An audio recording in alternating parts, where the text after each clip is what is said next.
शुक्लाम्बरधरं विष्णुं शशिवर्णं चतुर्भुजं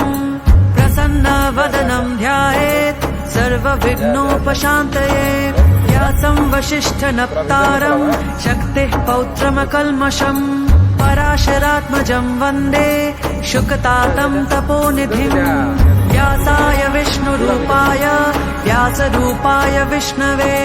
नमो वै ब्रह्मनिधये वासिष्ठाय नमो नमः अविकाराय शुद्धाय